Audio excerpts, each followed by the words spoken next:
em continuidade à nossa programação mensal, comemorativa dos 30 anos da Médici Checkup, hoje iniciamos o nosso 9º encontro científico à prevenção. Agradecemos a presença de todos. Temos a honra de receber Ricardo Braga, psiquiatra e psicanalista, especializado na psiquiatria do estresse, entre outras especialidades dentro da psiquiatria. Há 14 meses convivemos com a pandemia. O mundo parou. 3 milhões de pessoas perderam a vida em nosso planeta. No Brasil, algo em torno de 430 mil pessoas. As pessoas se isolaram em suas casas e as incertezas preenchem as mentes e o medo cresce. Muitas mudanças ocorreram na vida das pessoas, nas vidas das pessoas. O que é o estresse não a necessidade do homem em se adaptar às mudanças. Foram mudanças rápidas e profundas, com consequente estresse vivido pela população mundial. Os hábitos de vida foram modificados por grande parte da população. Alimentação inadequada, excesso de bebidas alcoólicas, drogas lícitas e ilícitas, sedentarismo, insônia, entre outros. Um dos avanços da psiquiatria moderna foi a identificação dos altos níveis circulantes de cortisol, um dos hormônios do estresse, com a depressão. Ansiedade, depressão, níveis elevados de estresse, estresse pós-traumático, pânico, burnout, são alguns dos diagnósticos feitos em nossas clínicas no cotidiano. Na Médici Checkup, parte integrante do nosso conceito de medicina preventiva, as avaliações emocionais também integram nossos programas. Querido Ricardo, este ano o tema de nossa campanha de prevenção para os nossos clientes é saúde mental em tempos de pandemia. Passada a crise sanitária, o mundo viverá a pandemia da saúde mental fragilizada? Iniciaremos a apresentação com uma segunda pergunta. O estilo de vida saudável contribui também para a saúde mental saudável? Mente. Com a palavra o Dr. Ricardo Braga, nosso querido amigo. Muito obrigado. Muito obrigado, boa noite. Agradeço a oportunidade de estar aqui com uma equipe tão ilustre, ouvintes igualmente ilustres, e vou tentar trazer informações novas. O querido amigo Dr. Gilberto já falou tudo que eu ia falar. Eu acho que ele olhou aqui, deu spoiler no meu pendrive, e o que eu ia falar é o que ele falou. Eu vou pedir a liberdade de fazer 3 ilustrações literárias e históricas. Não vai tomar mais do que 5, 7 minutos, mas que eu tenho a esperança de trazer ideia para todos vocês desse tema instigante que é saúde mental em tempos de pandemia. Vamos falar assim, a saúde mental é um bem pessoal, é um bem que cada um de nós deve conquistar, manter e praticar ao longo da nossa vida, tentando responder ao Gilberto com uma vida saudável, com uma vida equilibrada. E pandemia é uma questão universal. Então, o tema de hoje é como que o universal, pandemia, interfere no particular na saúde mental de cada um de nós e dos nossos. E o que podemos fazer, nós particulares, para fazer frente a essa questão universal. Então, por isso que eu pedi a licença literária de fazer referência a momentos históricos distantes dos nossos, mas que mostram que o que aconteceu ao longo da história é o que está acontecendo agora. E ao longo da exposição, quando eu entrar nos aspectos psiquiátricos, falar de neurotransmissores é duro, né? Mas, assim, quando falar dos aspectos psiquiátricos, eu espero que essas informações literárias nos ajudem. Na herança psicanalítica, claro que eu vou fazer referência à tragédia de Édipo, mas de uma perspectiva que fiquei atento de 2 anos para cá.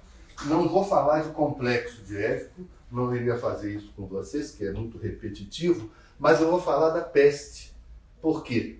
Passou-nos despercebido que o centro do complexo de Édipo é a questão da peste. Eu pensei, complexo da peste, porque quando Édipo vai consultar o oráculo Tiresias, cego, representante do Deus da luz que tudo enxerga, Édipo quer saber a resposta, ele faz um inquérito para buscar a verdade. Por que da peste em Tebas? O Tiresias, como já um psicanalista vanaleca, diz tudo por meias respostas. Ele diz, a peste é para expurgar o mal. Que mal? O mal de um crime cometido. Um crime contra quem? Contra a honra dos deuses. Quem cometeu? O Tiresias diz, é melhor não saber. E o Édipo sofre porque quer descobrir a verdade. Mas o complexo da peste é a seguinte, o Édipo, em grego, quer dizer pharmakon, quer dizer fármaco. O Édipo é um bode expiatório, ele é o remédio de Tebas. Ele foi o herói, aquele que desvendou a esfinge, ganhou de presente casar-se com a própria mãe, que ele não sabia. Quando ele consulta um oráculo, um outro psicanalista lá de Corinto, que disse para ele que ele ia casar com a mãe, ele vai para Tebas e faz o crime sem querer, sem o saber. Édipo não morre de peste. A peste é um castigo contra a cidade por sofrimento dos antepassados de Édipo. Então, Édipo é um bode expiatório. Qual é o erro de Édipo? Ele quis mudar o seu destino, ele não aceitou que ele não tinha o livre arbítrio de escolher, e ele se sente culpado e busca expiar algo que ele não fez. Então, o primeiro aspecto da pandemia que nos assola é um destino do qual nós não podemos fazer nada. Vou fazer agora a referência a Lucrécio, um espetacular filósofo materialista do século I a.C., que, narrando a catastrófica epidemia da peste em Atenas, ele diz, é contemporâneo, ele fala no presente, muito sofrimento e dor causa, mas muito mais desencadeia temor, pavor e ilusões. Ele é um filósofo que pensa corpos e as emanações dos corpos como ondas. É como se fosse a flor e o perfume. Para ele, a flor é mais importante do que o perfume, porque as emanações ele chama de espíritos. E os espíritos, os ventos levam. O que o Lucrécio está dizendo? Ele está dizendo que o maior dano se dá pela propagação das ilusões dos espíritos. Ele está dizendo que a peste é contagiosa, faz mal pelo contagioso que ela é, e ela é contagiante, ela dissemina ilusões. Olha, já naquela época, fake news avant la lettre. Por quê? De novo, 2 vezes, estou repetitivo. Porque quando ele diz que ilusões se propagam, o que acontece quando nós temos muitas ilusões? Nós perdemos a certeza, as seguranças, nós vivemos, para Lucrécio, dos espíritos que os tempos levam. Essa é importante. Hoje em dia, as verdades podem ser mentiras, as mentiras podem ser verdades. O enlouquecimento é a perda do equilíbrio, a perda da razão, a perda das certezas. Se nós vivemos muitas ilusões, há um ano atrás eu diria coisas diferentes do que eu vou dizer hoje.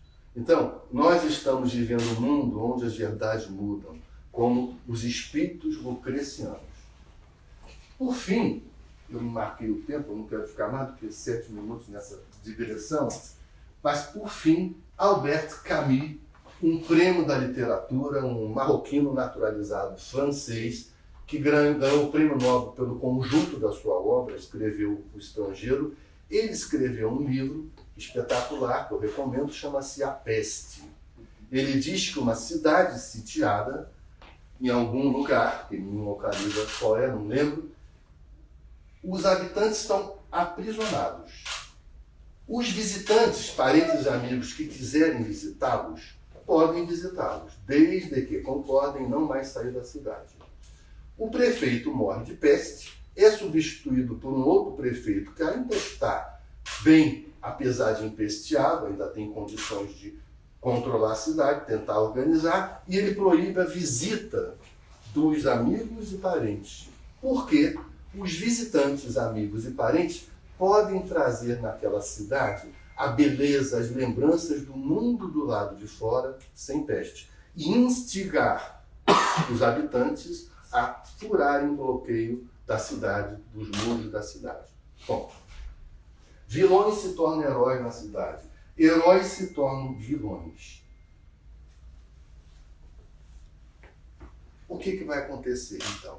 Se nós temos, atualmente, perda do nosso livre-arbítrio, da nossa liberdade, se as ilusões se propagam, como Camus fala, a cidade está confinada, ninguém pode sair, não é difícil, vocês já devem perceber o que está acontecendo.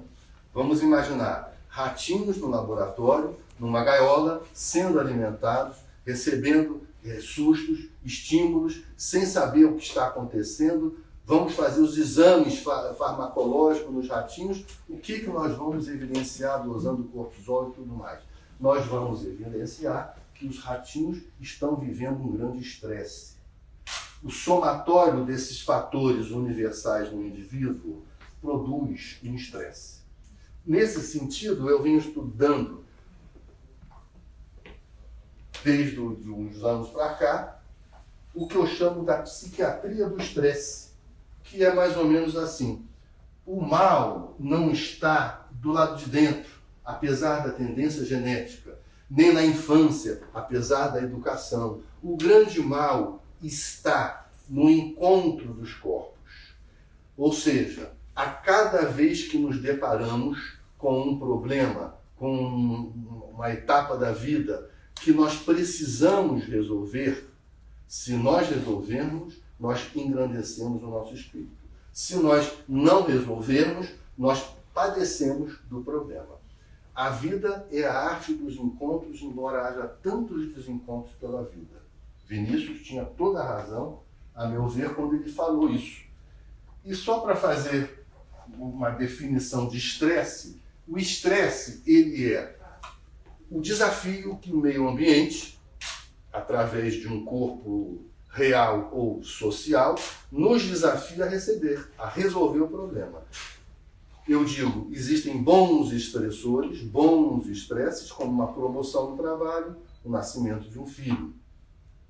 Ou então, nós temos uma doença, um desemprego, uma guerra, uma pandemia. São estressores. É importante resolvermos os problemas ou sucumbiremos aos problemas. A nossa vida evolui através de ciclos vitais e desafios. Na infância, nascimento e separação da mãe.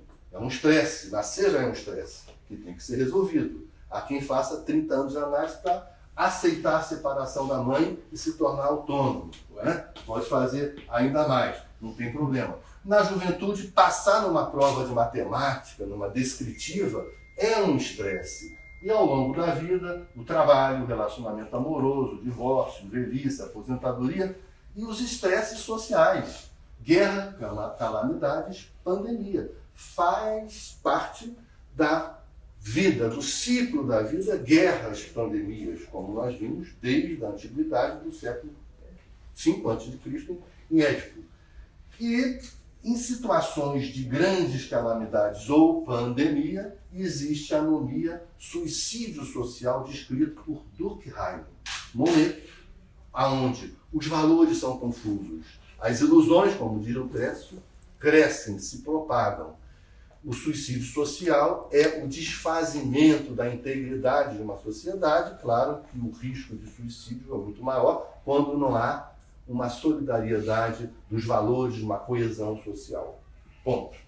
Tudo isso caminha no sentido do estresse, no sentido do sofrimento mental. Lucrécio, lá eu esqueci de dizer para vocês, ele diz que em Atenas todos vão ou adoecer, ou morrer, ou enlutar da peste. O que também ele está dizendo é assim: a universalidade do transtorno. O que eu quero dizer para vocês é que nesse momento da pandemia, a universalidade do transtorno mental é normal.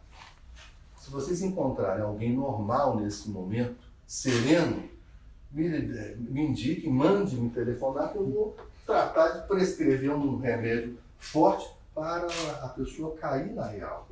O normal hoje é ser transtornado. E por quê? Pelo simples fato da questão de luta ou fuga.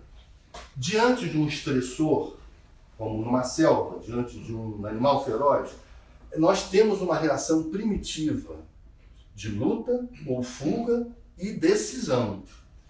Há uma descarga de noradrenalina, adrenalina e cortisol, que potencializa a noradrenalina para nós termos condições de enfrentar ou de fugir, nos proteger, até termos condições de ligar, de resolver a ameaça.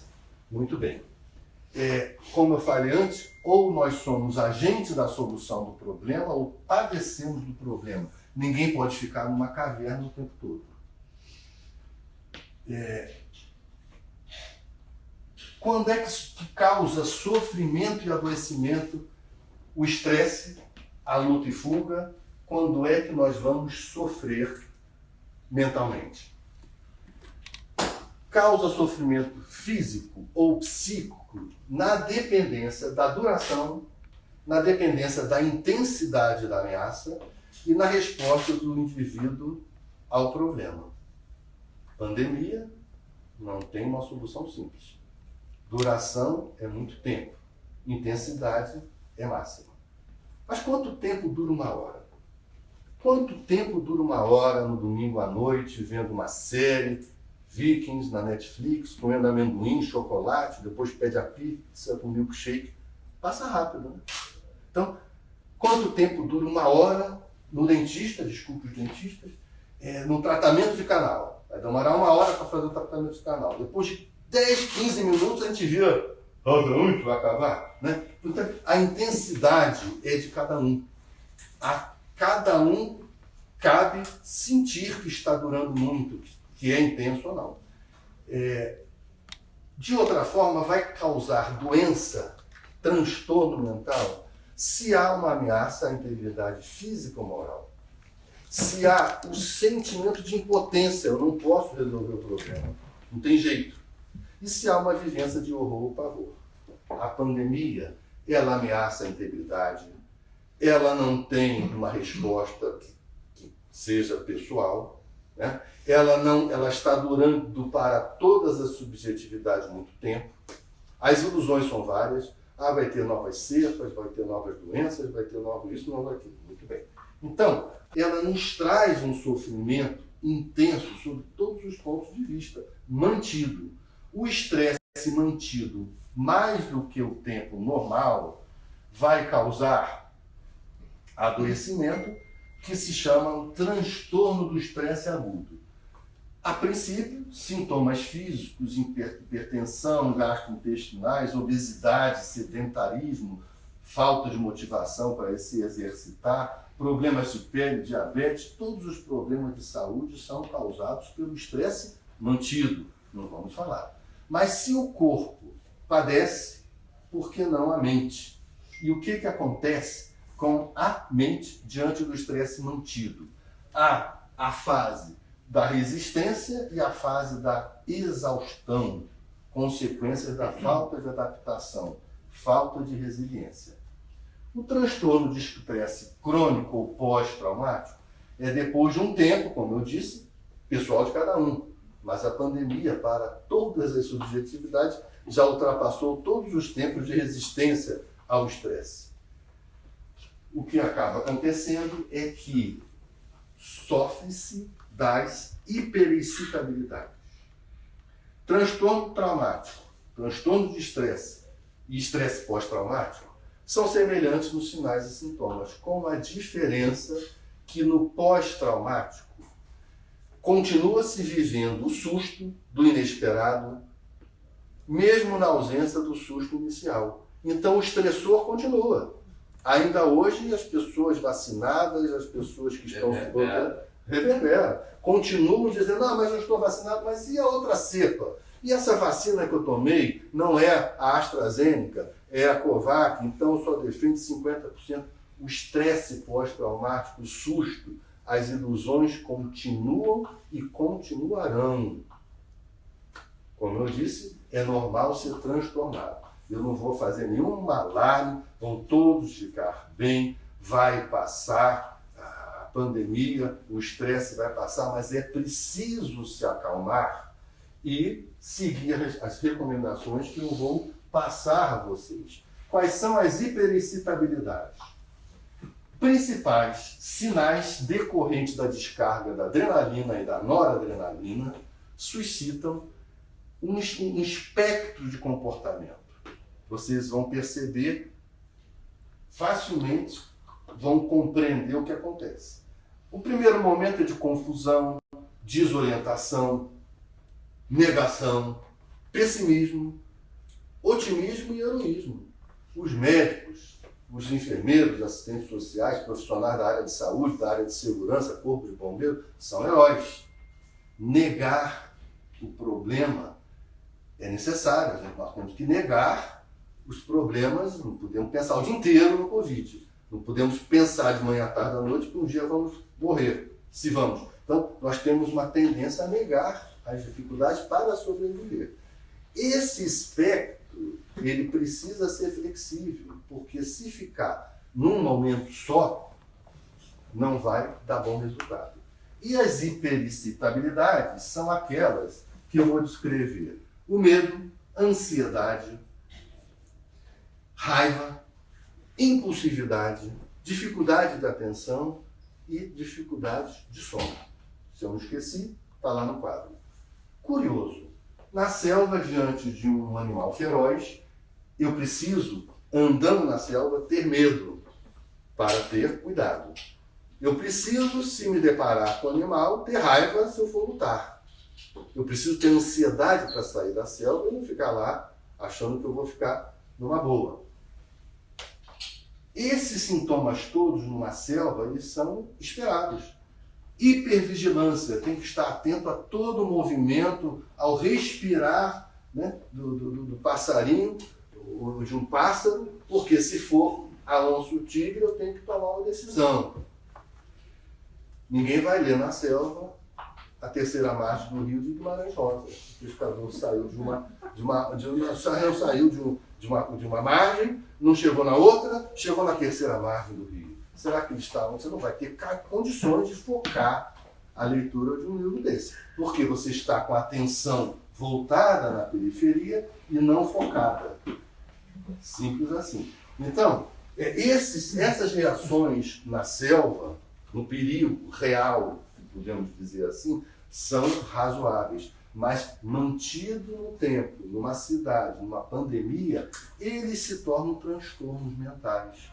O estresse, adrenalina, noradrenalina, medo excessivo, transtorno de pânico, irritabilidade, que dá, falta de atenção, vai ter problema na escola, no trabalho. Quantos se queixam que na pandemia não estão conseguindo estudar, trabalhar? Se for um pai de família, uma mãe de família, pode perder o emprego. Sem emprego não tem dinheiro. Sem dinheiro a relação conjugal, um bota a culpa no outro, se separa. Sem dinheiro, sem separação, nem o advogado ganha dinheiro. Então, assim, perde-se o foco. Baixa tolerância à frustração, hipervigilância que protegeria para você não dormir, a onça não te comer. Em casa, você não presta atenção, não consegue ler um livro, não consegue sequer dormir porque está em estado de alerta. impulsividades, risco de suicídio, numa impulsividade, numa briga, numa raiva, e transtorno de abuso de substâncias, que é o próximo tema. Vocês estão percebendo que tudo começou com susto, estresse, transtorno agudo, transtorno pós-traumático, todos os transtornos psiquiátricos causados pelas dificuldades de resolver os problemas. Atualmente, o grande problema é a pandemia, mas já tem o desemprego, já tem a separação. E é interessante também, na questão dos ciclos vitais, quem teve o problema na escola, déficit de atenção, quem teve problema de profissionalização, de relacionamento amoroso, de manter um trabalho, de conseguir meios financeiros para se tornar independente da família, quando chega a pandemia, todos esses problemas não resolvidos vão se acumular e a pandemia derruba o sujeito. Né? Então não adianta também botar toda a culpa na pandemia. Vamos aprofundar. A pandemia é mais um estressor, é o maior estressor em quem já não está equilibrado nas próprias pernas, com um bom equilíbrio, vai sofrer mais. E aí o que acontece? O grande problema é que as pessoas procuram se automedicar, abusando de tranquilizantes, abusando de álcool e drogas. Esse tema merece mais tempo. Qual é a questão? Por que se usa álcool, se toma tranquilizante e se busca drogas? Vamos falar claramente. Porque traz prazer. Eu não conheço até hoje, 41, 42 anos, ninguém que se tornou viciado em vinagre. Né? Então as pessoas abusam de substâncias que são prazerosas. E o que é esse prazer? Elas não sabem, falo a vocês. Há uma descarga de dopamina no circuito chamado de sistema de recompensa cerebral. Tá lá, acertei. É o giro, o sistema límbico, mesolímbico, no circuito pré-frontal medial. Esse circuito é o sistema de recompensa cerebral. Bacana. Circuito das emoções. Circuito das emoções, o Gilberto bem sabe. Esse circuito das emoções, depois eu falo a questão de emoções e sentimentos da neurociência, é importante, mas não sei se vai dar tempo para essa apresentação, deixe para o final, para as perguntas. O sistema de recompensa cerebral, ele descarga a dopamina e a prazerosa. E o que acontece? O sujeito aprende que aquilo dá prazer e aprende, resposta de prova, repete. Volta a usar a substância prazerosa, a substância psicoativa. Muito bem. Quanto mais ele usa, o cérebro, que não é muito inteligente, o cérebro é burro, depois eu explico por quê, o cérebro repete essa questão da seguinte forma: quando tem o ambiente do uso da droga, o bar, a balada, já há uma antecipação da recompensa. Olha que coisa. Já há uma pequena descarga de dopamina, que se chama saliência do produto, saliência do ambiente, que leva o sujeito que abusa da substância a voltar a usá-la porque ele é instigado pelo ambiente. É aquela coisa do aroma, o sujeito pega uma taça de vinho, cheira ameixas frutuosas do Chile, da primavera, jaca verde do Nordeste, podre, e toma o vinho achando que aquele aroma já dá um prazer. Ora, quanto mais ele usa a droga, mais saliência, e aí o cérebro faz o que não devia fazer. Faz uma sensibilização do circuito de forma que os neurônios desse sistema do prazer se tornam mais sensíveis. E o sujeito fica mais eufórico. E, além disso, ocorre o fenômeno da ativação. Grandes descargas de dopamina acontecem. E essas grandes descargas, essa saliência do produto, essa sensibilização do circuito, faz a euforia que o paciente sofre. O que acontece? Depois de um certo tempo, fase 2 do transtorno de uso de substância, ele ativa as amígdalas, o sistema de estresse cerebral. Porque a dopamina que subiu muito, desce com velocidade, há uma desativação da ativação serotoninérgica, perigo, aumento de noradrenalina, porque é perigo. Olha só o que acontece. A baixa dopamina, a baixa serotonina, perigo, aumenta a noradrenalina, perigo da amígdala, irritabilidade, impulsividade, raiva. Lembra do estresse? Todo o quadro do estresse que leva o sujeito a usar a droga para diminuir o estresse, que causa estresse, que faz ele usar a droga. Então ele se torna um dependente, vai para a fase 3, que é a fase da fissura e das alterações estruturais cerebrais. O transtorno de uso é uma doença do cérebro, como a hipertensão é dos vasos, como o infarto do coração, diabetes do pâncreas. É importante saber que é uma doença do cérebro. O cérebro já tem alterações estruturais, neurohormônios desequilibrados.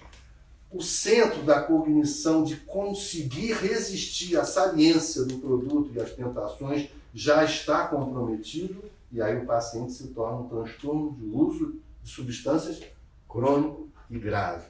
O que acontece? Transtorno de estresse pós-traumático, noradrenalina alta, transtorno de substância, dopamina alta, serotonina baixa, a pandemia se torna um pandemônio. Por isso que todos adoecerão nessa circunstância do estresse mantido. Mas eu vou trazer todas as soluções ao longo da filosofia que eu tenho estudado. Olha o cérebro aí. Burrinho, né? Por quê? As fases, porque o cérebro ele repete um comportamento como se fosse realmente um luta e fuga, aprendizado, sensibilização, exaustão. E quando tem comorbidade, transtorno de estresse, é um horror. Para evitar isso, diagnóstico precoce, não se automedicar, procurar um especialista, fazer uma psicoterapia, sempre tem uma psicoterapia bem indicada para cada problema que cada um de nós tivermos. Psicoterapia breve, focal, de família, de casal, cognitivo-comportamental, orientada para resolver problemas, psicanálise. Quer fazer 40 anos para separar da mãe? Faz, mas não vai usar droga para substituir a mãe pela droga. Então, faz a terapia que for necessária, diminui o estresse, diagnóstico de uso de remédios psicofármacos, psiquiatra tem que prescrever a medicação certa, na dose certa, para não haver abuso. Eu não dou antidepressivo para paciente agitado, agressivo, impulsivo, porque piora o quadro, ele fica agressivo, fica mais agitado, pode fazer um transtorno bipolar. Estabilizadores de humor, que são antiepiléticos em doses baixas, adequadas. Neuroléticos, são excelentes para agressividade, para impulsividade, em doses adequadas. Acompanhamento médico, psicoterapêutico, com o mesmo profissional ou com profissionais diferentes, com equipes. Check-up, para saber se tem problema de tireoide, para saber se tem outros problemas, que simulam depressão. Antidepressivo só em depressão secundária a uma doença física. Mas se vocês quiserem se autotratar, eu vou dar 3 pequenas sugestões da filosofia. Ainda tem um tempinho, né? 5 minutos? Vou dar um tempinho, se tem um tempinho. Intervalo para a água. Né? Tá indo bem aí? Ótimo. Tá bom. Muito seguro, é uma coisa horrorosa. Eu fui fazer psiquiatria, ela pergunta assim, tá legal, tá? Então depois que acaba a palestra, eu pergunto para todo mundo da família, vocês gostaram? Gostam. Mas já vi alguém dizer que não gosta para mim? Pô, é um discurso de casa, né? Se meu filho disser que não gostou, mas eu pergunto mesmo assim, que eu preciso ter resposta. Bom, voltando então, desculpa a brincadeira, eu brinco, mas com toda a seriedade do tema, para tirar o peso, porque eu não sei se eu consegui transmitir, todos estamos transtornados, inclusive eu. É benigno. É a psiquiatria de uma doença única que eu estou estudando. Qual é o fator etiológico? Estresse. O estresse causa todos os problemas que são todos parecidos. Na selva não haveria problema. Mas ninguém vive na selva o tempo todo, nem um índio moderno que está morrendo, né? Por quê? E nós não estamos na selva. Então, assim, medo e pavor, ilusões e estatística o tempo todo, e você toma a vacina não presta. Então, é estresse. Mas se abusa de drogas, lembra isso, quanto mais abusa, produz uma doença no cérebro, mais usa, porque o uso recreativo se torna o uso dependência. Busca a droga para diminuir a abstinência, os sintomas do Down, né? Da Down Regulation, da tolerância. Então você não usa mais para ter o prazer do começo, na euforia, você usa para diminuir a disforia.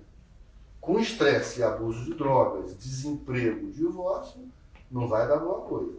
Sem psiquiatra, nem pensar. Sem psicólogo, psicoterapia, toda terapia. Fisioterapia, personal, muito bem. Tratamento, quem vai se autotratar antes do psiquiatra chegar.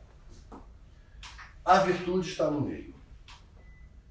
Aristóteles escreve um livro, Ética, que é um manual para se conquistar a felicidade, o bem maior da vida, a felicidade. Como é que nós conquistamos a felicidade? Nós conquistamos a felicidade praticando a virtude. Mas o que é a virtude? A virtude está no meio, está no equilíbrio. Está no caminho do meio. O que se fala do doente mental que perdeu a razão? Perdeu o equilíbrio. Quem perde o equilíbrio, perde o meio. Matematicamente. E eu costumo falar, se a virtude está no meio, os vícios estão nos extremos. É importante, no meio dessas ilusões, dessas verdades, meias mentiras, ter um juízo crítico. A verdade é sempre histórica, circunstancial, muda a cada tempo, não quer dizer que você tenha que concordar, mas tem que procurar ter o equilíbrio racional. Evitar bandido, mocinho, né? Essa divisão de exageros, para poder ter um equilíbrio no juízo crítico em cada dia da sua vida. Tudo pode ser feito, se for feito, com equilíbrio. Um general espartano que enfrenta 1000 inimigos persas, ele é corajoso? Não, ele é tolo, ele é burro. Os 300 de Esparta, que enfrentaram 10.000 persas, são corajosos? Não, eles são heróis, morreram para defender Esparta. E o que é a coragem? É o meio do caminho entre o heroísmo, a tolice e a covardia. Então, todos os valores estão no meio. Aristóteles é sábio. Outro pensamento que vai nos conduzir muito bem, mente sã em corpo são. Juvenal é genial. Se vocês botarem no Google, ele diz assim, o que eu devo esperar da vida? Uma mente sã em corpo são, mas ele não condiciona. Olha como ele é genial. Ele diz que eu devo esperar uma mente sã em um corpo são, uma alma corajosa que não tema a morte. Então eu tenho mente, corpo e alma. Por isso que o cérebro é burro, mas a alma é inteligente. Então ele já entra numa coisa que a neurociência quer reduzir tudo ao corpo.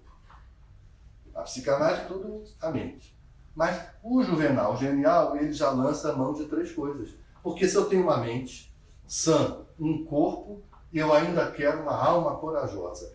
E evitar desejar, procurar desejar mais realizar os trabalhos de Hércules do que a cama de um rei oriental com plumas e com prazeres.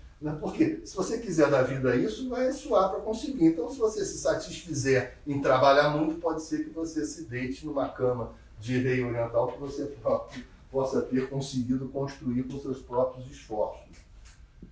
Juvenal, genial. Ele não sabia que a neurociência descobre que o exercício físico, a caminhada, por exemplo, é um forte aliado da psiquiatria. Porque o movimento do corpo e dos olhos na caminhada de um lado para o outro, está provado pelos exames de neuroimagem funcional que eles estimulam as amígdalas cerebrais e os hemisférios cerebrais, esquerdo e direito, se se organizam, se comunicam, aumenta o bem-estar, a coragem. Fazer exercício desgasta a noradrenalina, é a melhor coisa que pode ter para a mente e para o equilíbrio mental. E se o sujeito usa drogas, fazer exercício, estimular, diminui o estresse, por causa do centro estressor cerebral que fica na amígdala, e ele busca menos querer prazer com as drogas. Se ele está estressado, se ele está com medo, ansioso com a pandemia, ele se encoraja. Pode-se fazer exercício em casa, eu faço na rua com 2 máscaras. Então, isso é verdade. As amígdalas cerebrais são estimuladas. Eu não vou fazer como um outro aluno que uma hora falou, mas doutor Ricardo, então eu não tenho medo, porque quando eu era jovem eu tirei as amígdalas. A amígdala da garganta não é a amígdala cerebral. Então, é diferente, né? É verdade, tem gente que confunde. Eu também confundi, né? Depois não é verdade. Não adianta, tem 5 minutos para acabar. Eu conheci um terapeuta da França, botava o paciente sentado em frente a ele, e ele fazia com que o paciente olhasse para o dedo dele, gerando movimentos rápidos dos globos oculares, no sentido de tranquilizar o paciente. É MRI. Fera, é o seguinte, conta o trauma e olha para um lado e para o outro. Porque no sonho há o Rapid Eye Movement. Né? Então, quando você está sonhando, os olhos fazem aquilo, assim, você está... Freud estava certo, né? O sonho é o guardião do sono. Os traumas do sonho, aquela coisa que não se faz mais hoje se dá fluoxetina, está resolvido. Né? Mas tinha uma época que você fazia 5 anos jamais para interpretar um sonho. Né? Porque o sonho, ele desfazia o trauma vivido no dia.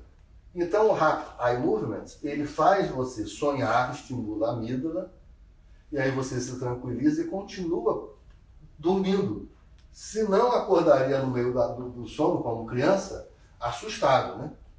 O velho acorda por causa da próstata, mas a criança acorda assustada por causa do pesadelo, porque ela confunde realidade com fantasia. Então, existe uma terapia de uma psicóloga americana, que é a terapia que você faz um movimento rápido dos olhos, conta o trauma, faz um movimento dos olhos, e isso acalma. E tem uma série de outras coisas, respiração, exercício para casa, mas não é o caso. Mas é verdade, isso funciona mesmo. Exercício é a melhor coisa. E por fim, antes do fim, que é o próximo slide, mas por fim, o coração tem razões que a própria razão desconhece. Blaise Pascal, século XVII. Juvenal é século VII, no livro Sática, 10, ou século X, no livro Sática, 7. Não me lembro. O Blaise Pascal é século XVII. Procure a razão do seu próximo onde ela estiver.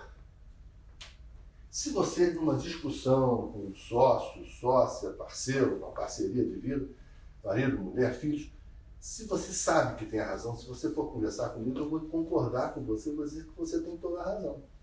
Só que, se você atentar para o fato que a outra parte, o ex-adverso, parceiro, sócio, pode ter razão também, mas a razão estiver no coração, digamos, a razão da raiva, do ciúme, do medo, você vai ter menos problemas.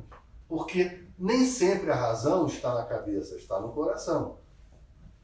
Às vezes a razão está no estômago, no intestino, né? Porque a gula, a fome, a dor de barriga produz razões tão irracionais que fazem miséria na vida de qualquer família, equipe. Saúde mental é amar e trabalhar. Por isto, na pandemia, fora da pandemia, eu sugiro, para evitar o consultório do psiquiatra, rotina, disciplina, exercícios, trabalho, lazer e equilíbrio. Todas as coisas que aquelas 3 frases podem trazer. Não é? Equilíbrio, a virtude está no meio. Exercício, mensã, incorporição. Rotina, disciplina e trabalho. Lazer, sempre encontre a razão do seu próximo. você vai viver na sua intimidade com o lazer, não em guerra. E, por fim, além do lazer, agradecer. Muito obrigado pela paciência de terem me ouvido.